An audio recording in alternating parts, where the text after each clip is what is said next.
A lesson on Python delivered remotely. Hope you're all doing well at home. So we're using our high performance learning skills of being precise, making sure that we type our Python correctly and precisely. We're developing our skills in automaticity with Python, where we can start coding without having to think about exactly what we're typing at each moment. That we become used to using things like print and the round brackets to make things come out on the screen. We're doing plenty of practice. Make sure you are practicing along with Mr. Potter on the videos. Do the examples he does, and when he suggests to go and do some practice, do go and do some. Make sure you're using your perseverance, and when things go wrong, that you try 3 things before you try and seek some help from me. And finally, resilience. You're demonstrating lots of resilience by learning well at home. But make sure that you keep plugging away at things and just don't give up at the first moment. You will get this, and it will become clear quite soon. We've spent the first lesson, or the first couple of videos in part 1 of the course, looking at strings and integers. Strings being words and integers being whole numbers, not numbers with decimal places, just whole numbers at the moment. Today we're going to start moving on to variables. So sometimes I something way too much. Now you might be having a thought of what your answer might be. So if we wrote this in Python, that little fill in the gaps exercise, what we would do is we would start with blank equals chat at the top. So this chat is in these quotation marks because it is a string, it's a word.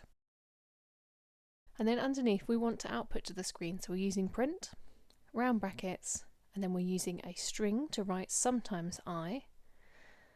Then we've got a comma, blank, comma, quotations way too much, finish with a bracket. Now you notice I've used blank here and blank here.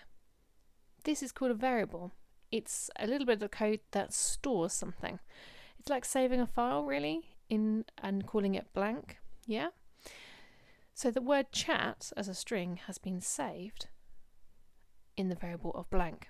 So when this prints out on the screen, it's going to say, sometimes I chat way too much, because we have said that the blank in the middle is equal to chat.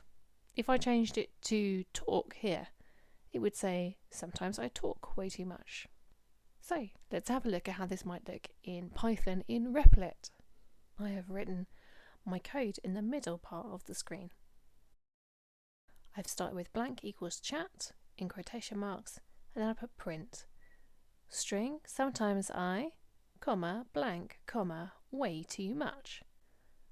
When I run the code, it will print out, sometimes I chat way too much. But just like I illustrated before, if I change up here to talk, I do run, sometimes I talk way too much comes out instead.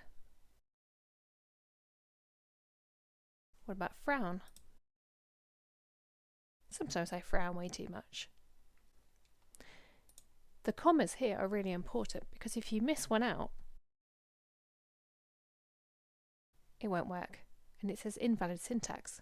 Syntax means grammar, that you've missed something out or typed something incorrectly for Python. Make sure you put your commas in.